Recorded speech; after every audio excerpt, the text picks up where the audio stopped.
Okay children, today we are going to start with a new topic for triangles.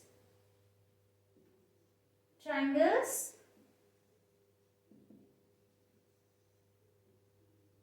as parts of rectangles. Now, how is it? Let's do it. Let's take a rectangle.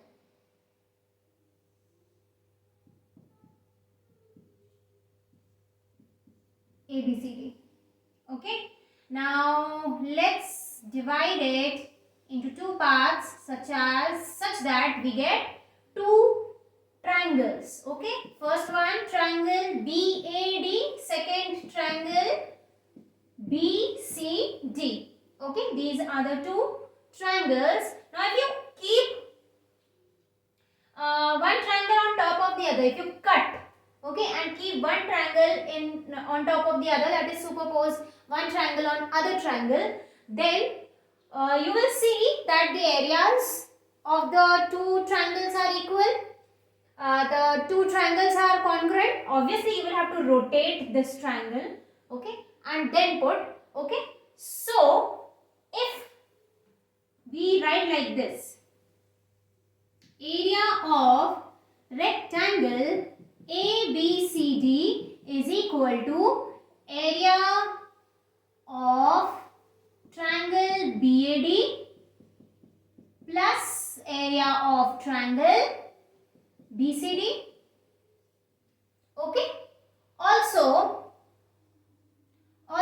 if we talk about only one triangle, area of triangle of this triangle, any one triangle of these two, this can be written as half of area of rectangle ABCD.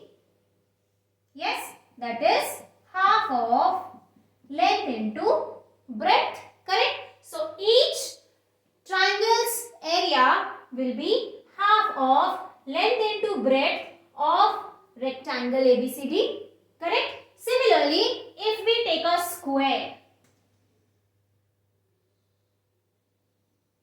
and divide it into two equal parts, it is not looking like a square, but you assume it's a square. Divided into two equal parts, again we get what? We get two triangles, yes, which will be equal in area and congruency also.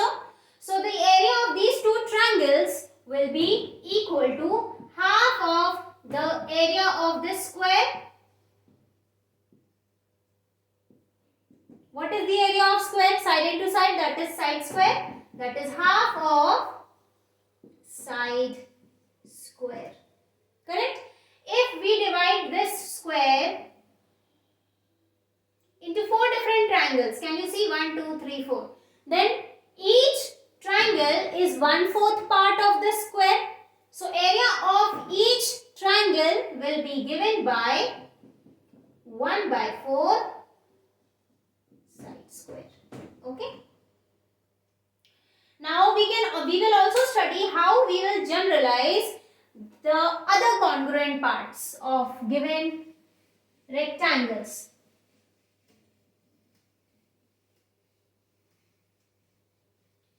That is, let's take a rectangle ABCD.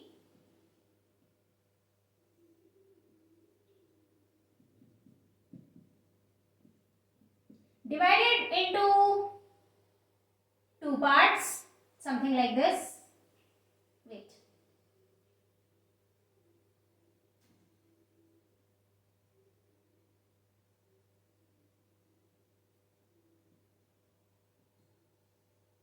Something like this. Again you cut, superpose these two parts, congruent parts, then obviously you will have to rotate. You will again see that the area and congruency are equal. Okay, so the area of each congruent part of this rectangle will be again half of the area of rectangle. So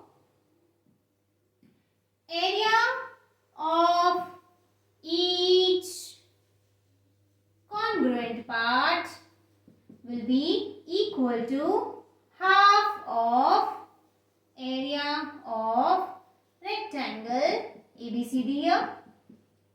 Okay, means we are talking about the area of AEFB and EDCF. Okay, which is equal to half of length into breadth.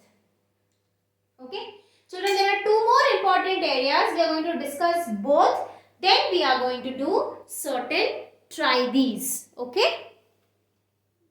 So let's talk about the area of a parallelogram.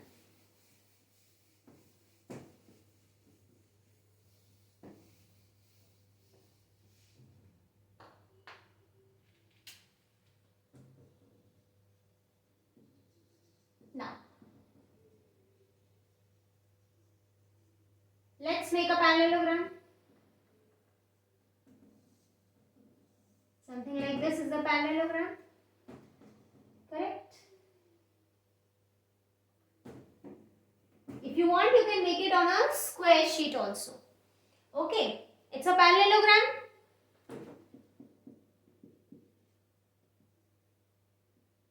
Now, if I cut this parallelogram from here,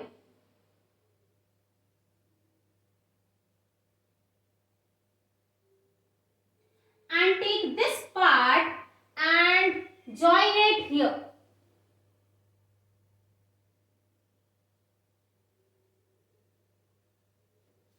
I have to stand here to make this.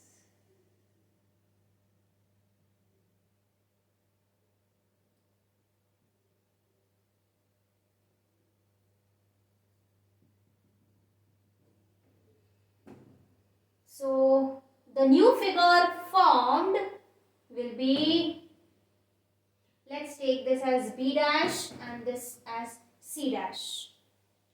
Okay, so the new figure formed, that is A, B dash, C dash, D, will be a rectangle. Correct? Will be a rectangle which is whose part B dash C dash is length and AB dash is breadth. Okay, correct. So if we talk about the area of ABCD parallelogram, ABCD, it will be equal to the area of rectangle A, B dash, C dash, D. Correct? So the area of rectangle A, B dash, C dash, D will be length into breadth. Okay?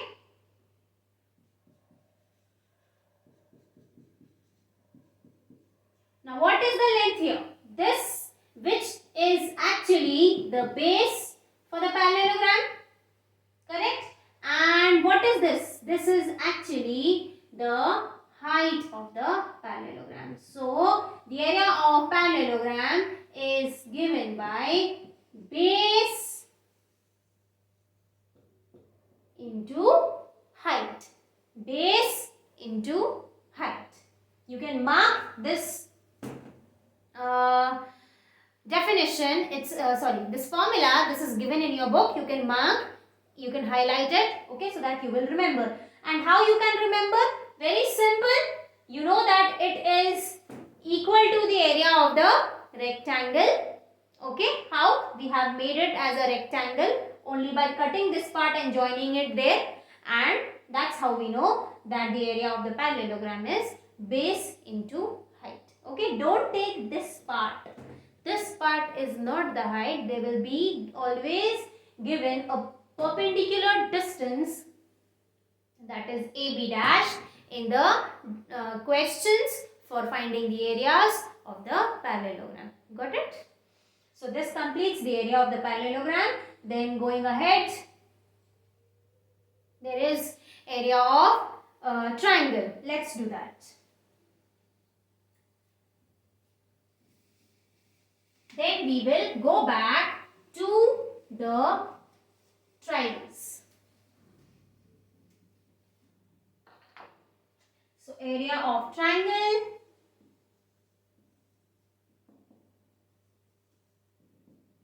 Let's take a triangle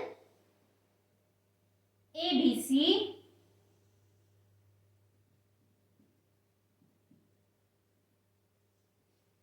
Okay, and cut it from the paper. Okay, make it on a paper and cut. Now keep this on a second paper and trace another triangle. Same way, DEF. Now when you join these two triangles, let's see what figure comes.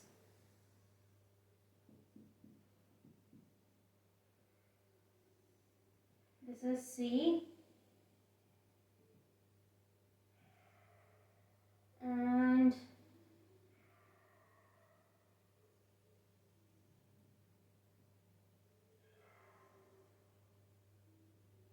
this is E, F and D. Okay, let's make the figure something like this, and we joined the figure and we got something like this. What did we get? We got a parallelogram, correct? We got a parallelogram, and now these two are equal in areas because they both are congruent. Okay, so this is a parallelogram. So what is the formula for the parallelogram? That is base into height. Now area of triangle BAC will be half of parallelogram ABCF, correct? Or you can take D or you can take E. EBDF or ABDF, anything. Okay, so if you want, you can make like this. This becomes A, this becomes C, and this becomes D. So without any doubt or any confusion, this becomes like this. So the area of triangle ABC is half of parallelogram ABCD, correct? So area of any triangle is given by half of base into height. Now where is the height? Base is this. Where is the height? Height is the perpendicular distance from the vertex opposite to the base. So that is the height. So this completes the three very important formulas. The area of rectangle, the area of parallelogram and the area of triangle. Okay, now there are certain, try these, we are going to do them now.